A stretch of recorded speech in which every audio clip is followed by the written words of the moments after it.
It's an important question. It's a question that lots of clients ask me from both sides of the aisle, so to speak.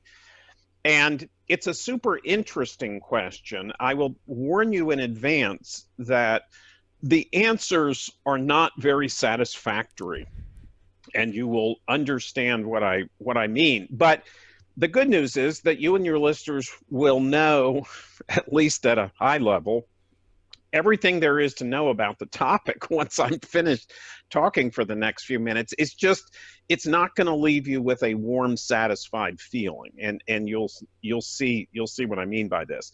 So the first thing I'll do is tell you and your listeners. So I maintain this blog, and on my blog I write stuff about legal issues, trying to answer questions that my clients ask. So that question gets asked a lot. And not too long ago, within the last 6 months, I wrote a blog post on this topic called something like using finders in crowdfunding. And so if anyone wants more information, they could look at that blog post, which is necessarily, because it's written and well thought out, it's going to be perhaps more detailed and have more information than you're about to hear me speak. But anyway, I will do my best. So, raising money for people and being paid for it. So the first part of the issue, can you raise money for other people? The answer is absolutely. Do your darndest. It's the second part that is legally difficult. How do you get paid? So let's just have a basic hypothetical. Let's say one of your buddies is raising $2 million to buy some multifamily project, and you know a few investors and who might contribute, 500 of it. And you say to him, listen, I'm happy to bring these folks into the deal. Obviously, I want to be compensated for it in some ways. Okay, so this is the legal issue around that arrangement. The legal issue is broker-dealers. So in the securities laws, in particular under the Exchange Act of 1934, anybody who is acting as a broker or a dealer has to be registered as such with the SEC. And being registered as a broker-dealer is a big deal. It's not a little deal, it's a big deal. And of course, there are broker-dealers out there, but it's a expensive, time-consuming process to get licensed as a broker-dealer. The reason that's relevant is that when you are helping your friend raise money, so when your friend is raising money from these investors, right, he's selling securities. Everyone in the syndication business understands that from a technical legal perspective, your friend is selling securities to people. And the definition of a broker in Section 15 of the Securities and Exchange Act is anybody who deals with securities for the account of another as part of a business. Okay, and of course, who are you thinking of? You're thinking of Morgan Stanley and other folks like that. But if you are compensated, even in that little transaction, by your friend for raising money to bring him investors, you are, or at least maybe, acting as a broker. And if you are acting as a broker without being licensed as a broker, well, it's just like, more commonplace. There are people called real estate brokers.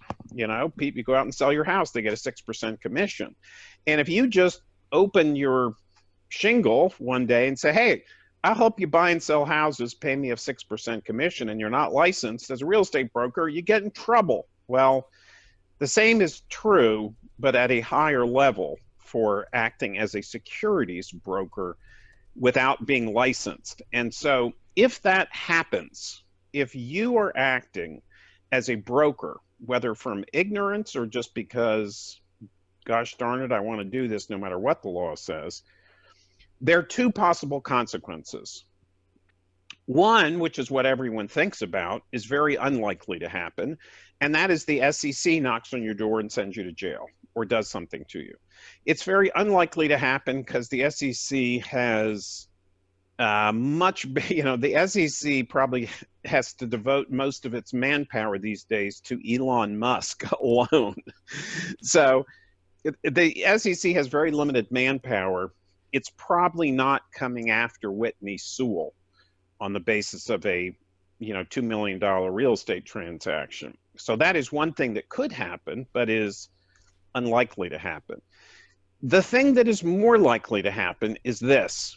You bring your friends in, your buddy pays you, let's say he pays you a 5% commission for bringing in this $500,000. You take away $25,000, perfect.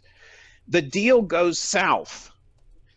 One of those investors, who didn't need to be one of your guys, but any of the investors in the deal, gets wind of what happens and happens to have a brother-in-law who is at a cocktail party one day and speaks with someone like me and describes the situation. And I say, well, that's interesting because, if they used an unlicensed broker in that transaction, then that was an illegal offering, and everybody has the right to get their money back.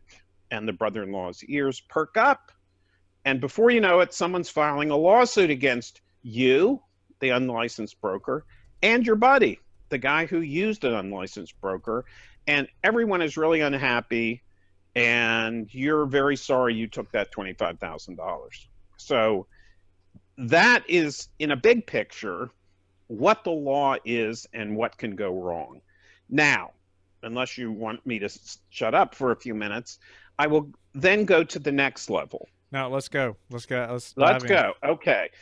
So the reason, the primary reason that all this is very unsatisfying is that these transactions, as you personally know, and as everyone in the real estate industry know, these transactions happen all the time. They happen every day. Lots of private real estate deals are funded in this way, with compensation going back and forth, and nothing ever happens. It is a funny and unsatisfying situation that the SEC knows this is going on. It every now and again announces, to no particular purpose, that it knows it's going on and doesn't like it, and shakes its finger like this and says, there will be dire consequences if you continue to do this, but it doesn't do anything. It doesn't bring any enforcement actions.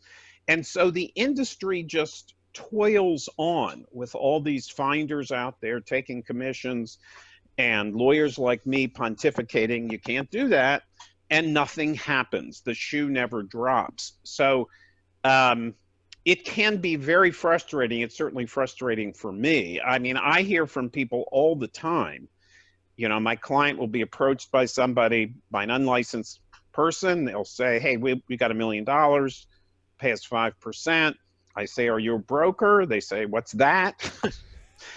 I say, well, you're supposed to be a broker. And they say, and I'm sure they're telling the truth, Mark, we've been doing this like this for 25 years, and you're the first person who's ever raised this question with us. And that's very frustrating for my client when I'm whispering my client's ear, you can't do this. And the client's looking around and saying, well, everybody does this. Okay, so it's unsatisfying for that reason. Now let me move to the next level.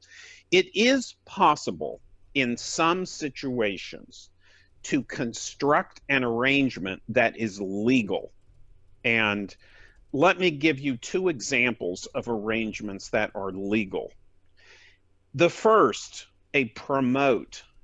In general, and I hope the lawyers listening to your show don't jump up and down and scream, but in general, because this is a very gray area, you could take a promote for bringing people into the deal. Okay, so let's say your buddy is taking a 30% promote, typical promote, and he says to you, listen, if you bring in $500,000, I will give you 5% of my promote, something like whatever it is, 5%, 10%. In general, and don't ask me really to explain why, because I couldn't, because there is no why, is that would probably be okay. A promote on the one hand is okay. Immediate cash commission on the other hand is not okay. Okay, so that's one pretty legal thing you can do. The other thing you can do is there are such things as a legal finder's agreement. So for example, if you've never done this before, okay, you're not in this business, this is not how you make your income generally, but you're talking to your buddy, he says, I have this multifamily thing, do you know anybody? And you say, you know what, I do know somebody. I went to college with so-and-so, and he's made $1 trillion selling some pharmaceutical company or something like that. I'll introduce you to him. Just introduce you. And if he makes an investment, you pay me. If that is done properly, and your role is limited to a kind of one-time introduction, you don't try to sell the deal, you don't make an investor presentation to your buddies, you're just making it an introduction, that arrangement can be legal.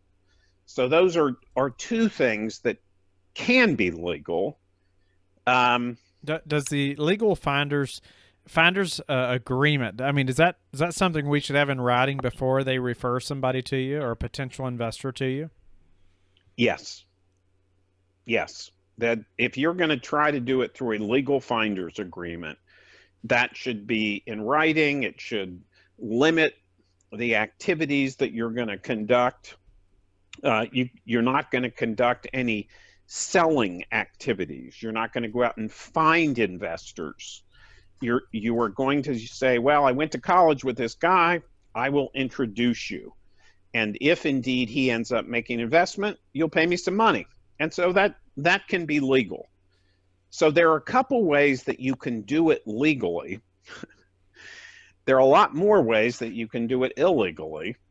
And unfortunately, the SEC